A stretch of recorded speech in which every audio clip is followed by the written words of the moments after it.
Assalamu alaikum wa rahmatullahi wa barakatuh, mes chers frères et sœurs. Aujourd'hui, Inch'Allah, nous allons parler de la patience. La patience, comme vous le savez, est le pilier autour duquel le croyant tourne et revient constamment. Et c'est aussi le support de sa foi sur lequel il s'appuie. Car il y a point de foi pour celui qui est démuni de patience. S'il en existe, ce serait une foi extrêmement chétive. Un tel homme adore Allah Azza wa Jal occasionnellement. S'il reçoit un bien, il est confiant, et s'il est éprouvé, il s'en détourne et perd aussi le meilleur dans ce monde et dans la vie future. C'est dire que les bienheureux atteignent la félicité grâce à leur endurance et occupent les hautes stations grâce à leur reconnaissance, cheminant sur les ailes de la patience et du remerciement jusqu'au jardin de félicité. Mais ceci s'obtient par les faveurs d'Allah Azza wa Jal.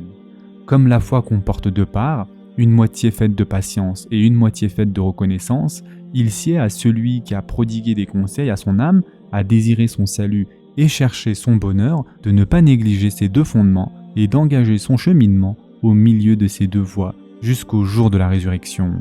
Étymologiquement, le mot patience en arabe, sabr, signifie l'empêchement et la retenue. Théologiquement, il signifie le fait de retenir l'âme, la langue, les membres, etc. On dit que la patience est l'une des grandes vertus de l'âme qui empêche d'accomplir ce qui est blâmable et que c'est l'une des facultés de l'âme qui permet de la réformer. Interrogé sur la patience, Junayd a dit « c'est d'avaler l'amertume sans grimacer ». De son côté, Al-Misri a dit « c'est de s'éloigner des actes de désobéissance, de se calmer au moment d'avaler les tourments des épreuves et de manifester la satisfaction au moment de tomber dans l'indigence ». La patience, c'est de se maintenir dans l'épreuve en respectant les règles de bienséance. On a aussi dit la patience, c'est la satisfaction dans l'épreuve sans manifester une peine. Un poète a dit à ce sujet, si tu te plains au fils d'Adam, tu ne fais que te plaindre du miséricordieux à celui qui ne l'est pas. Subhanallah. Mes chers frères et sœurs en islam, il reste que la plainte est de deux sortes. Une forme de plainte à Allah Azza wa Jal, c'est une forme de plainte qui n'est pas incompatible avec la patience, comme la parole de Yaqub alayhi salam dans le Coran, dans lequel il dit « Je ne me plains qu'à Allah de mon déchirement et de mon chagrin, et je sais de la part d'Allah ce que vous ne savez pas. » Surat Yusuf, verset 86. En plus de sa parole auparavant, lorsqu'il a dit « Vos âmes plutôt vous ont inspiré d'entreprendre quelque chose. Ô belle patience, il se peut qu'Allah me les ramènera tous les deux, car c'est lui l'omniscient, le sage. » Surat Yusuf, verset 83. Ou comme un hadith dans lequel le prophète sallallahu alayhi wa sallam a dit « Allah, je me plains à toi de ma faiblesse et de mes moyens insuffisants. » Cependant, une forme de plainte de l'homme éprouvé, exprimée par des paroles ou des états, cette forme de plainte est incompatible avec la patience. Cela dit, le terrain du pardon est plus vaste pour le serviteur que celui de la patience conformément à la parole du prophète sallallahu alayhi wa sallam. Si je n'encours aucune colère de ta part, je ne m'en soucie guère, mais ton pardon est plus vaste pour moi. Ceci ne contredit pas cette autre parole du prophète sallallahu alayhi wa sallam.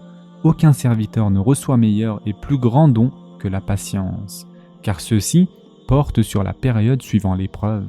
Ainsi, le terrain de la patience est le plus vaste, mais avant l'arrivée de l'épreuve, c'est le terrain de la clémence qui est le plus vaste. Il reste que l'âme est la monture du serviteur pour cheminer vers le paradis ou l'enfer. La patience s'apparente aux brides de cette monture. Si la monture n'a pas de bride, elle erre en toutes directions. On a retenu des discours du gouverneur El-Hajjaj dans lequel il a dit « Bridez ses âmes, car elles aspirent à tous les maux. Puisse Allah prendre en miséricorde un homme qui a mis des brides à son âme pour la conduire dans l'obéissance d'Allah et la détourner des actes de désobéissance, car l'endurance devant les interdits d'Allah est plus aisée que l'endurance pour supporter son châtiment. » L'âme dispose ainsi de deux forces, la force d'entreprendre et la force de se retenir.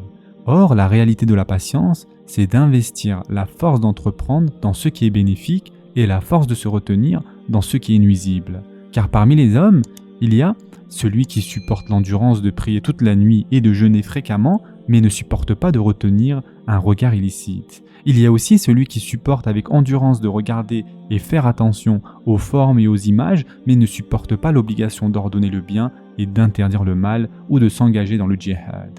C'est pourquoi on a dit que la patience, c'est l'intrépidité de l'âme. Et en effet, Allah Azza wa Jal dit dans le Coran à propos des gens de l'enfer, « Il est indifférent pour nous de nous plaindre ou d'endurer, nous n'avons pas d'échappatoire. » Surat Ibrahim, verset 21. Ce sera tout pour aujourd'hui. En attendant, prenez soin de vous mes chers frères et sœurs, et à très prochainement, Inch'Allah.